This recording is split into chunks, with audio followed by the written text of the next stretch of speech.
Good morning, friends around the world. Let's continue our meditation series inspired by the popular book Body, Mind, and Spirit, published through Hazelden. Back in the early 80s, when I was the president of a real estate firm in Gaylord, Michigan, I had a guy working for me that would come to me each Tuesday evening, just before he'd leave for the day. He'd stop by my office, stick his head in the door, and say, "Hey, Ed, want to go to breakfast with me tomorrow morning?" And I'd decline. Joe did this every Tuesday evening, and I'd decline every Tuesday evening. In an effort to stop Joe from doing this, I once told him, if I went to breakfast with you guys, I'd have you all for breakfast. Yes, I was that nasty and that annoyed by his persistence, even as loving as it was. You see, Joe was inviting me to a Christian men's breakfast where they prayed and talked about the Bible, stuff like that. And I wanted no part of it. Then one Tuesday night, Joe came in with his same invitation, and I responded, "Okay, what time is it?" He gave me the time, and I told him I'd be there. As Joe was leaving my office, I thought to myself, what the heck did you do that for? Then I decided I didn't have to go. I could just not show up. But that Wednesday morning came. I went to that breakfast, and it changed my life forever. There's a similar story told by David Fenwick from Ocean City, New Jersey. It goes like this. After my wife of 44 years died, I didn't feel the urge to socialize. But that didn't stop my friend Tony from inviting me to join a group of guys who got together every Thursday for dinner. I told him I wasn't ready.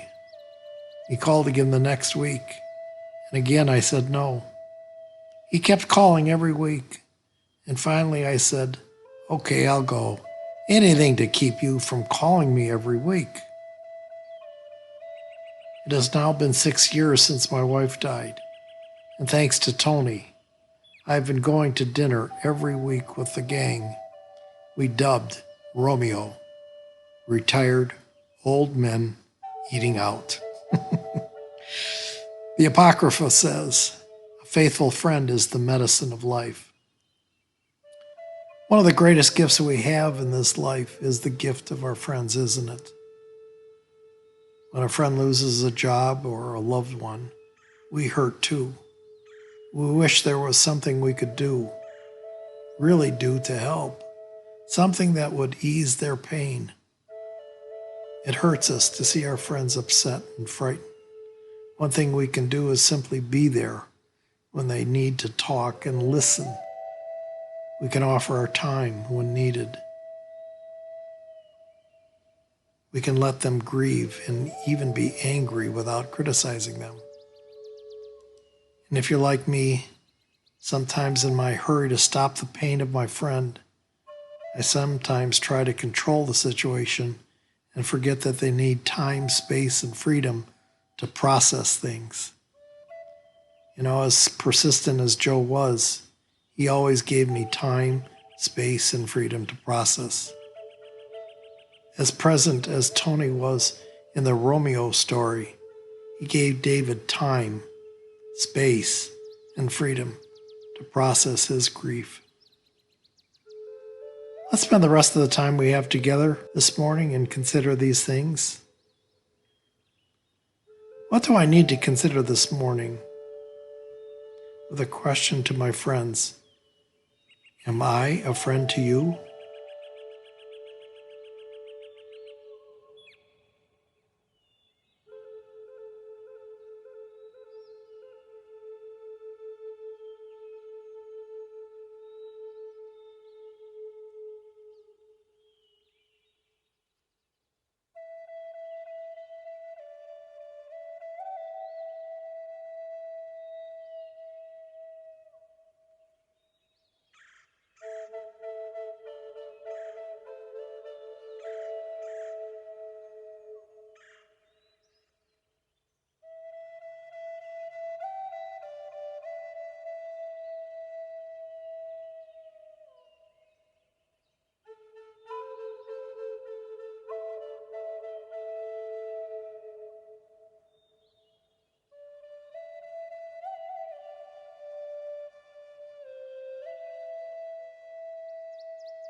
I put aside any tendency I might have to fix things and simply be present with my friends.